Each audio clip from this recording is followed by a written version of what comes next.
দীর্ঘ প্রায় ৫-৭ বছর আমি গরুর খামার করি। আমার খামারে এখন ১০০ লিটার উপর দুধ আছে।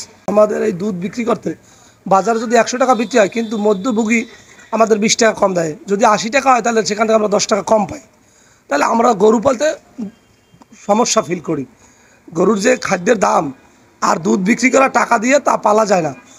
আমরা এগুলো যখন প্রাণী সম্পদ অধিদপ্তরের মিটিংয়ে যাওয়ার পরে বলি, তখন তারা আমাদের পরামর্শ দেয় যে আপনারা শুধু দুধ বিক্রি করে গরু পালতে পারবেন না, আপনাদের দুধের পণ্য বানাতে হবে। সেটা কি? আপনি মিষ্টি বানাইতে পারেন, ছানা বানাইতে পারেন।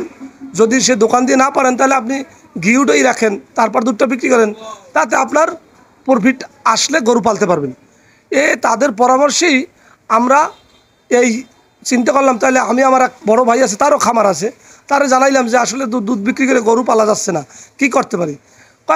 কী করা যায় তুমি দেখো। তখন আমি বললাম যে মিটিংয়ে সারা বলে যে মিষ্টির দোকান দাও, না হয় অন্য আইসক্রিম ফ্যাক্টরি করো। তখন আমরা চিন্তা করলাম যে তাহলে আমরা একটা মিষ্টির দোকানই দিই, যেটা 12 মাস দুধ বিক্রি করা যাবে। আর একটা আইসক্রিম ফ্যাক্টরি করলে আমার 6 মাস চলবে গরমের, আর 6 মাস কী করবো আমি দুধটা। এখান থেকে মূল আইডিয়া আসে। তারপরে আমরা দোকান খুঁজতে রইলাম, বনানীর মোড়ে একটা দোকান নিলাম, 2 রুম নিয়ে মিষ্টি বানানো দিলাম। যে মিষ্টি বানাইতেছি, কিন্তু যে পরিমাণ চলে খারাপ না, ভালো সারা আছে। অনেক সময় সিটে লোক বসাইতে পারি না, পরে আরও একটু বাড়াইলাম এবং কর্মচারী বাড়াইলাম। এখন মোটামুটি আলহামদুলিল্লাহ ভালোই চলতেছে। দেখছি মানুষ আমাদের নিজস্ব খামারের দুধ দিয়ে তৈরি, এই জন্য মানুষেরও একটু বিষয়টা ভালো লাগছে। আইসা মিষ্টি কিনতে আছে, খাইতেছে। আমাদের কারিগরও ভালো আছে, ভালোই মিষ্টি চলতেছে আলহামদুলিল্লাহ। আমরা দুধ দিয়ে শুধু রসা মিষ্টি তৈরি করি, ছানা মিষ্টি তৈরি করি, চমচম তৈরি করি, কাঁচা ছানা বিক্রি হয় আলাদা। এগুলো চলতেছে ভালোই আলহামদুলিল্লাহ। চিন্তা করলাম যে কর্মচারী যে বিল আসে শুধু মিষ্টি দিয়েই তো বাকি সময় বসে থাকা যায় না।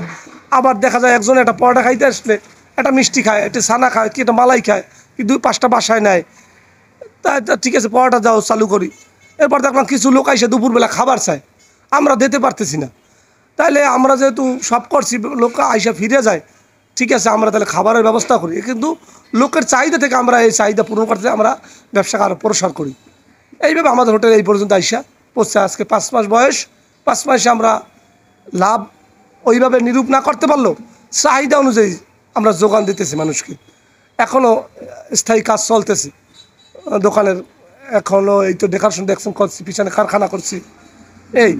এখন মোটামুটি আমাদের এখানে 15 জন স্টাফ কাজ করতেছে, আমাকে বাদি এখানে 15 জন লোক কাজ করে।